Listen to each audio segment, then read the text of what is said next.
Maybe we can do this. Welcome. Gouda? Welcome to MsMojo, and today we're counting down our picks for the top 10 worst dates on How I Met Your Mother. You know what sucks? Yeah. When I was at the top of that lighthouse, despite everything else, it's like traveling back in time.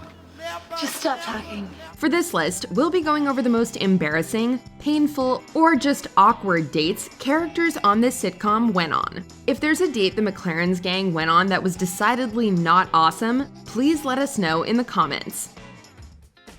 Number 10. Ted and Blah Blah. Back in the fall of 2007, I was dating this girl named... Oh God, what was her name? It's been 23 years, I can't remember all this stuff. For the sake of the story, let's call her... Everyone, this is Blah Blah. Please, call me Blah. Sure, her real name is Carol, but Ted doesn't remember that right away. Also, it's funnier. A woman Ted met online while playing World of Warcraft, Blah Blah is definitely on the wrong part of the hot crazy scale. She's gotten crazier, but no hotter, which has caused her to drift across the Mendoza Diagonal and dangerously close to the Shelley Gillespie zone.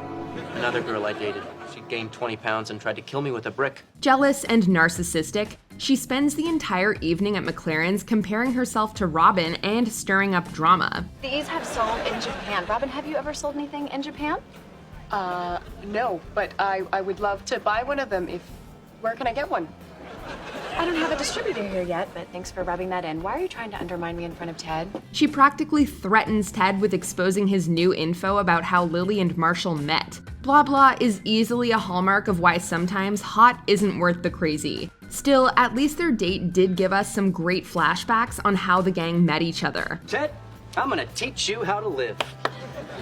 Barney, we met at the urinal. Oh, right, hi. Lesson 1, lose the goatee. It doesn't go with your suit. I'm not wearing a suit. Lesson 2, get a suit. Number 9. Ted and Jen. Sometimes you only realize how bad a date was with hindsight. When Ted and Jen go out on a blind date, they realize that they've been on the same date years ago. That would be mighty shellfish. Wow, that's bad. That's why it's funny. We've been on this date before. They decide to spend their second date deconstructing what went wrong the first time. Ted is snobby and oblivious, while Jen can't stop talking about her cats and her ex-boyfriend. I remember thinking that you were a little snobby. Wait, you dress your cats up in weird costumes. They're not weird. See, you're being snobby again. While they do share a nice moment on the roof, Ted never calls her again. Will you call me? Absolutely. Promise? Promise. I have been so busy. Thankfully, their second date goes much better, as they both learn some things about themselves, even if they decide not to pursue a relationship. I didn't really talk about my cats that much, did I? And then there's Abigail Adams, the jester of the group. Tone down the kitty talk. Check. Number 8. Robin and Ian. Before going out on a date with Ian, Robin shares with her friends that she has decided not to shave her legs on the first few dates so as not to go too fast. That's the point. It's to hide the fact that I haven't shaved my legs. I've begun a strict no-shave policy for the first 3 dates. It's all about self-control. If I don't shave, I must behave. However, she soon regrets this policy after meeting Ian, who's British, hot, and a doctor. She tries to get Lily to bring her a razor so she can shave in the bathroom. Bring me a razor. What about the no-shave rule? What happened to your convictions? They've been surgically removed by Dr. Awesome? No, I'm not doing it. The whole point to not shaving was... Lily, please, he's really cute, and I really like him, and he's got a British accent. When that falls through, she bribes a waitress to get one for her. But a slip and fall in the bathroom leaves her barely conscious on the floor, the waitress stealing Ian away, and Robin out of $50. Why don't I buy you a drink? Okay. Did I overhear that you're a surgeon? Guilty as charged. Oh, you're so funny. Number 7. Ted and Cassie. At Robin and Barney's wedding, Ted is offered his pick of women to try to pick up over the weekend. Unfortunately, according to a ghostly vision of the night from Indiana Jones and the Last Crusade, he chooses poorly. Cassie, I picked Cassie. You chose poorly. Cassie may be beautiful, but her life becomes an absolute train wreck during the wedding weekend. I'm fired. But Teaching there was my dream job, and you guys are my only friends. You all hate me. She loses her job, her ex is at the wedding, her uncle dies, and when they try to have sex, she cries and vomits. Their trip up a lighthouse also results in her breaking her ankle and Ted vomiting off of it. As I stood on that lighthouse and looked at that girl, I felt something happen inside me. Something that had only happened one other time in my entire adult life. The only silver lining is that Ted not getting together with anyone during the wedding means that he met his future wife by the end of it. Why couldn't it have been you here with me 2 years ago? That's probably for the best. When you vomit, I vomit. You know that. Number 6, Ted and Amy. After his breakup with Robin, the first breakup anyway, Ted goes on the rebound in a big way. Determined to win the breakup, Ted hooks up with Amy at the bar. And break glass in case of emergency. We'll go to Staten Island. I'll get you 12 ones. Ted, my boy, I am gonna reteach you how. Amy. Ted. Amy is wild and has little respect for things like the law, stealing from the bar and taking Ted and Barney to a hot tub at a house that was supposed to be empty but was not. Oh my God, Tyler! Mommy, Daddy, she's back! Damn it, they were supposed to be in the Hamptons. Run! To put it in perspective, Barney is the voice of reason on their double date with her friend. Barney. I used to nanny for those jerks until they fired me. So unfair. Unfair? I wouldn't let you take care of the imaginary kids I make up to score with single moms. That's it, Ted. We're going home. The night ends with her taking Ted to get a tattoo, unfortunately at her ex-boyfriend's parlor. Ted's infamous butterfly tramp stamp may have been worth it though. Oh my God! I have a tattoo! Oh, that's not a tattoo. That, dear boy, is a tramp stamp. A tramp stamp. Number 5, Marshall/Lily and Robin/Barney. Marshall and Lily are grade A adorable, but even they have their faults. One of them is that they're desperate to have more couple friends. So, should we just go ahead and lock the 4 of us in for New Year's? It's April. Sorry. We're getting ahead of ourselves. Let's talk Thanksgiving.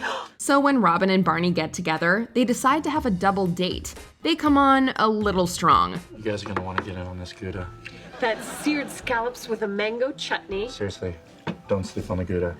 And that's lobster ravioli in a black truffle oil. Ooh. Tick-tock goes the Gouda clock. Both of them are nervous about the evening going well, and every setback has them panicking. And then there's Marshall's website with a video montage entitled, "It was the best night ever." It was the best night ever. Laughter raining down like April showers.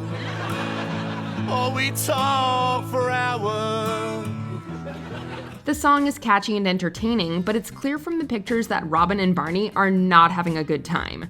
Thankfully, the foursome manages to patch things up. There's something so attractive about a bad boy and girl. I think we can change them. Come here, you two. Number 4, Ted and Natalie.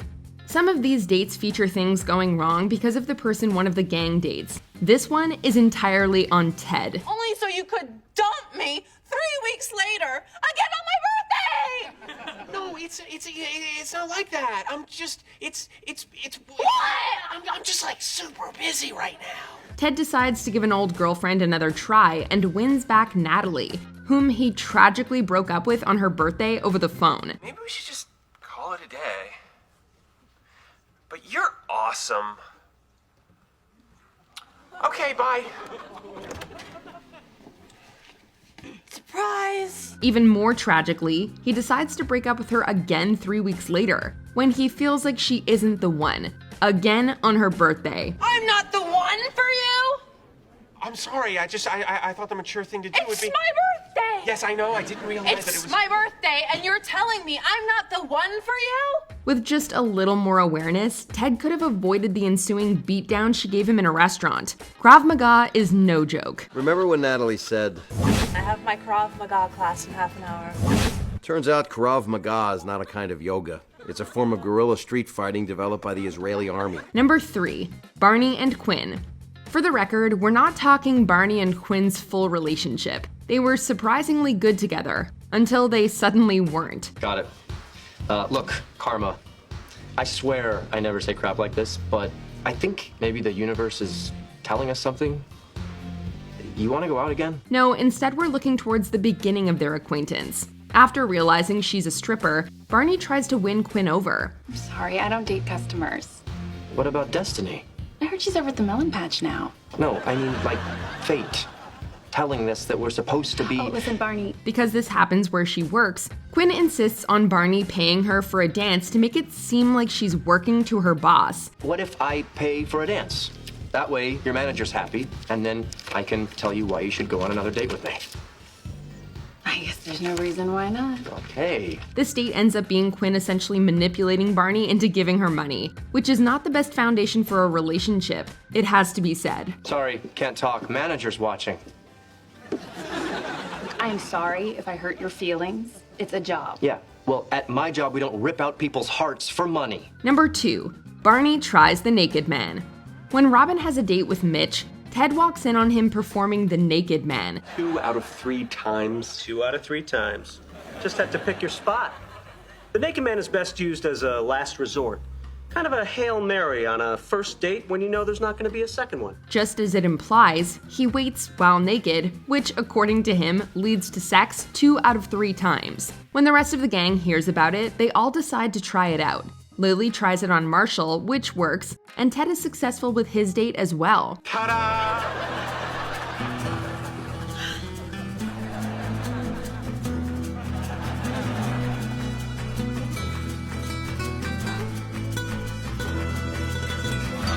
Okay. Barney, who believes the naked man will revolutionize dating, is the unfortunate 1 out of 3 times when it does not work. Hi, is Barney there? No. Oh my God, what's the matter with you? Get out! Just have to grab my suit. It's very expensive. The tiles. Out of here right now! His date kicks him out of her place stark naked, forcing him to wander the streets in the buff. It could be worse though, if his rejection of free cheap suits is any indication. Oh, thank God.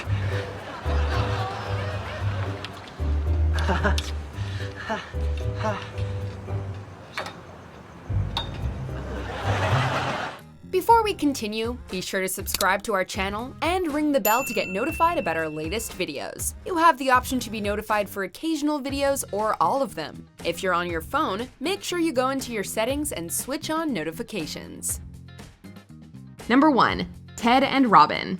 Take it easy, Ted and Robin fans. Hear us out. Although Ted and Robin do hit it off, and they do get together eventually, multiple times, there's no arguing that their first date is full of missteps. What the hell?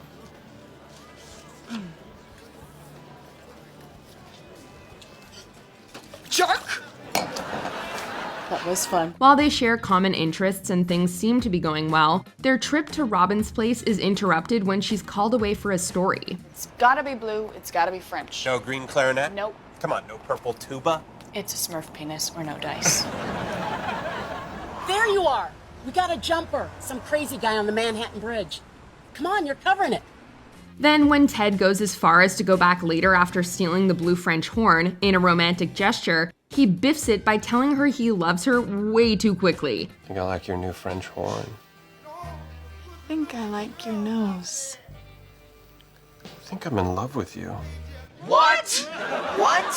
What? He even misses the signal. Oh, and his return after getting drunk and throwing up on her doormat did not help either.